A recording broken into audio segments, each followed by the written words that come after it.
I must admit, I've always liked Alienware laptops. I mean, why wouldn't I? These laptops have something special about them, something hard to put into words. Just look at this Alienware M17 R5 AMD. In a sea of hardcore gaming laptops like ROG, Lenovo Legion, Razer Blade, Acer Predator, MSI Titan and many others, Alienware seems to be the model that really steals the show. But this comes with a price, of course. It's sometimes a way bigger price than what you can expect from the competitors above. And if you've been following us for some time, you must know by now that I never shy away from huge, bulky laptops. Why? Because you cannot cheat the laws of physics. The bigger and thicker the laptop is, the cooler and more powerful it is. Or, to put it simply, you have to invest in a solid enough model if you want to stay away from throttling, overheating, and from people who will mock you for making the bad choice of not paying attention to the cooling system. With that being said, if you're looking for a powerful laptop that's super thin and under 2 kilos light, well, this Alienware is not the one. But it might be the one for those who want the one laptop to rule them all, and I mean to rule even over gaming desktops. Sounds interesting and outrageous? Then you might want to stick around and see for yourself what's the deal with this mothership.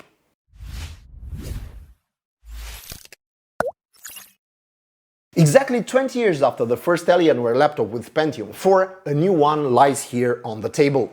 And with it comes a new dilemma. The fact that even gaming laptops tend to follow the obsessive modern trend of being thin, light and portable, often at the expense of performance.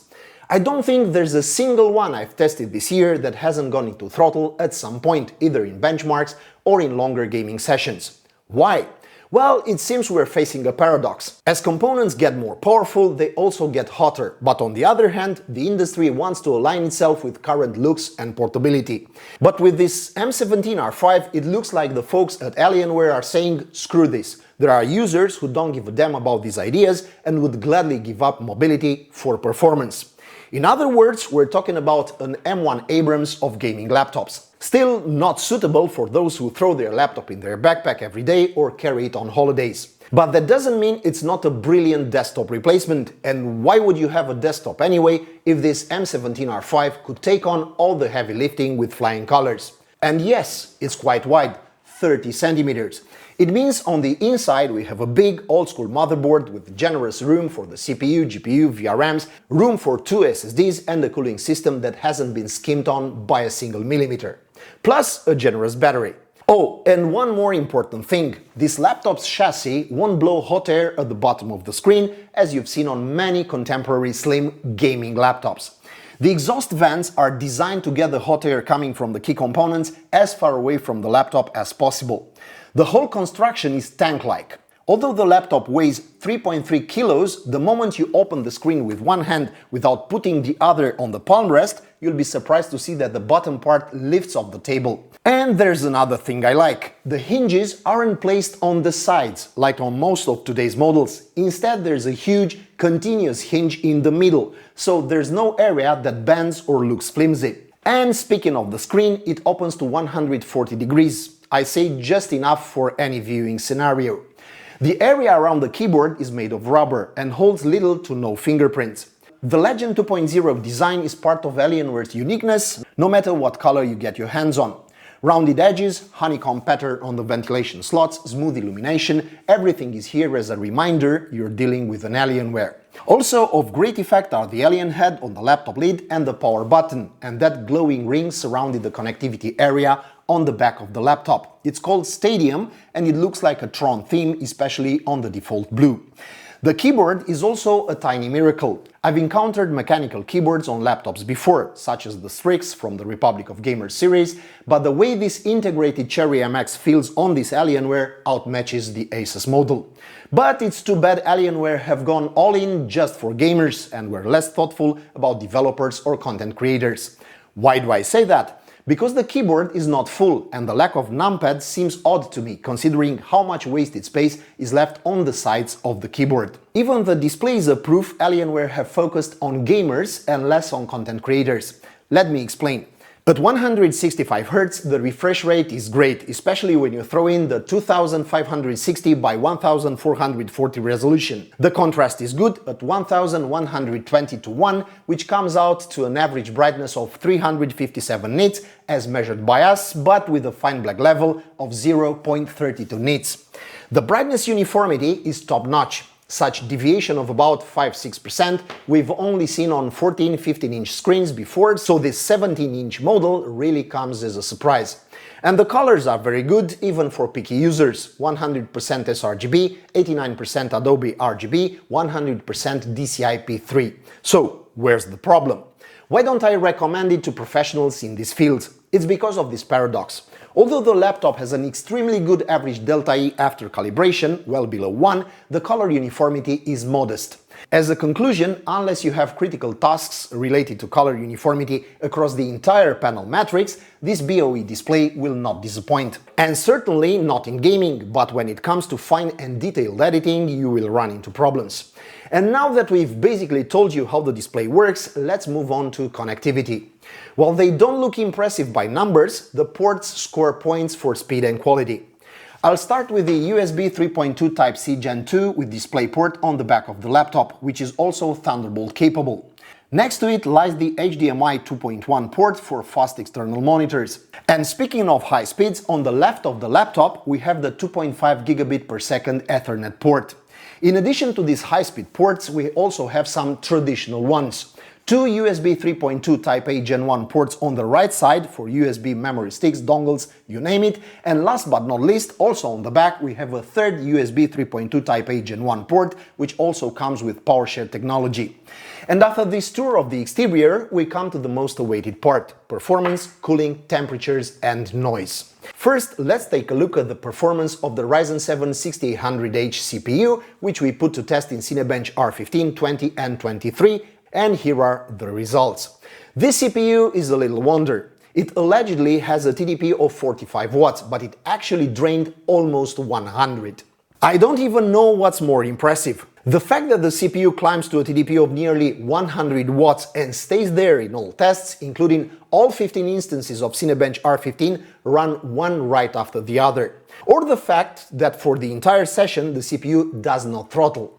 After a torture test with 15 consecutive instances of Cinebench R15, squeezing the CPU to its limits, with the frequency per core at 4300 MHz and with a constant TDP of almost 100 watts, the CPU did not go into throttling. Honestly, I haven't seen anything like this on any of the gaming laptops I've came across recently. Yes, the CPU reaches even 100 degrees Celsius, but for one, the laptop doesn't overheat. Secondly, the CPU doesn't go into throttling, and last but not least, the noise stays below 43 decibels. How about when PC Mark 10 tells you that this laptop is better than 97% of the laptops in its database, or better than 93% in PC Mark 10 Extended? Isn't that just yummy for your ego? And in games, the CPU is even less stressed, not exceeding 80 degrees Celsius, while the 6700M GPU maxes out at 80–90 degrees Celsius. But let's go ahead and see how this configuration scores pretty well in 3D Mark. What I've also realized from running some demanding games is that I've got a laptop here purely bred for 2K resolution. As for the popular Full HD, with all settings maxed out, this model won't even break a sweat.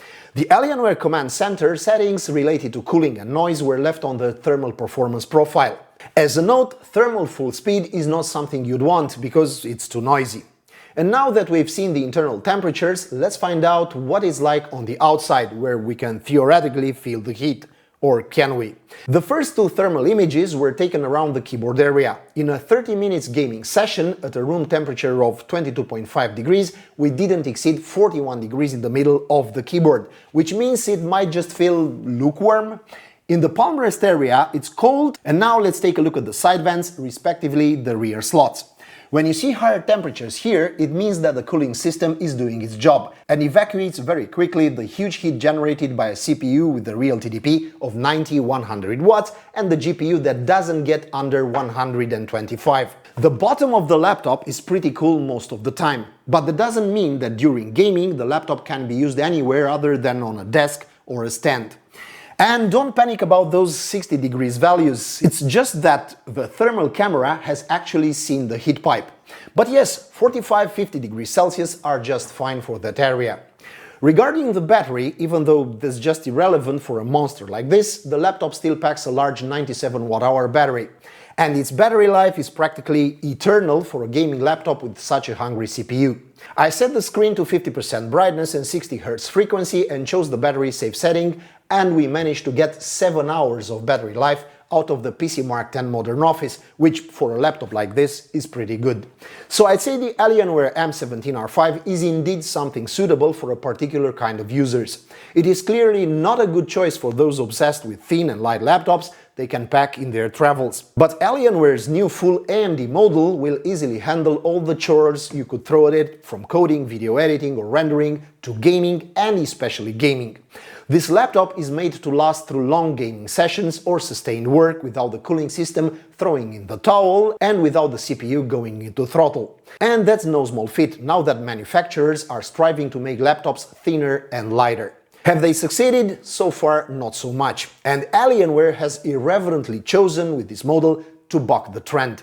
You want performance? Then anything else related to aesthetics or portability is plan B. This no-compromise approach that doesn't align with the current direction is true to their philosophy from 20 years ago when they released their first laptop.